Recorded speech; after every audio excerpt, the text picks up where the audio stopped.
कक्षा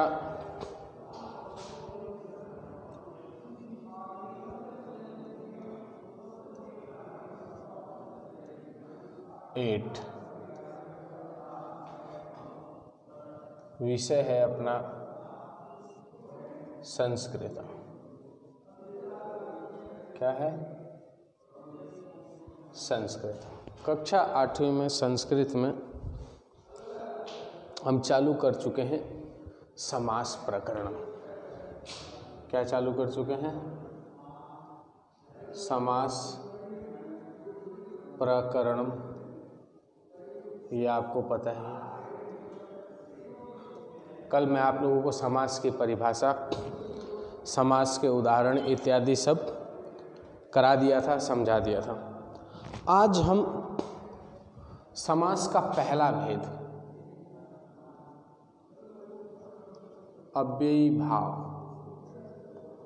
अव्ययी भाव समास करने जा रहे हैं। इसमें क्या होता है? अव्ययी भाव समास में अव्ययी भाव समास का पहला पद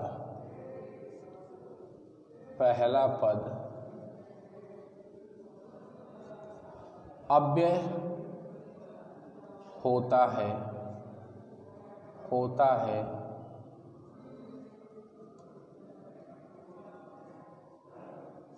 इसलिए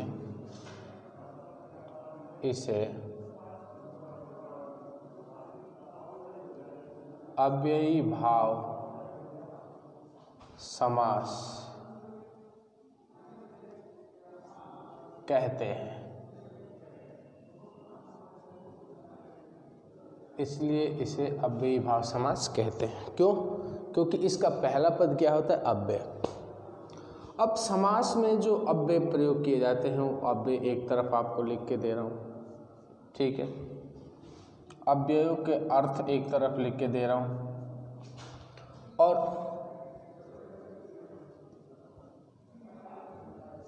प्रयुक्त विभक्तियां,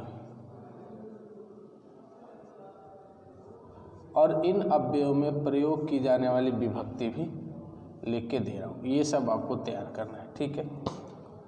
जैसे 6 अव्यय मुख्य रूप से चलते हैं। एक उप, एक अनु, एक निर, चौथे नंबर पे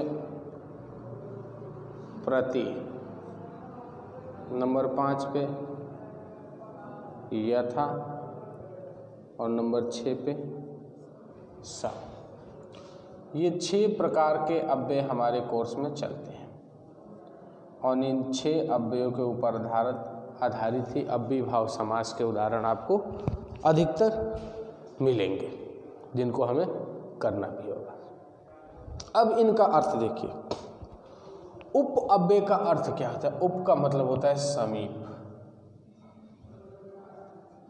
समीपम यानी पास में। उप अव्यय का अर्थ क्या होता है? समीपम यानी पास में।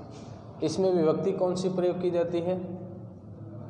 षष्ठी विभक्ति। कौन सी विभक्ति प्रयोग की जाती है? षष्ठी विभक्ति। यानी उप अव्यय का अर्थ होता है समीपम और इसके युग में षष्ठी विभक्ति का प्रयोग किया जाता है। अनु अव्यय का अर्थ होता है 2। अनु अव्यय का अर्थ कितना होता है? 2। एक पश्चात और एक योग्यता।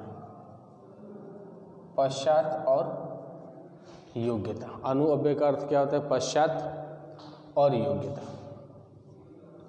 इसमें भी षष्ठी विभक्ति का प्रयोग किया जाता है। षष्ठी विभक्ति का प्रयोग किया जाता है।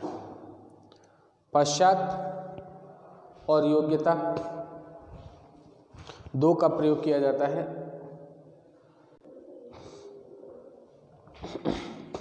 ठीक है।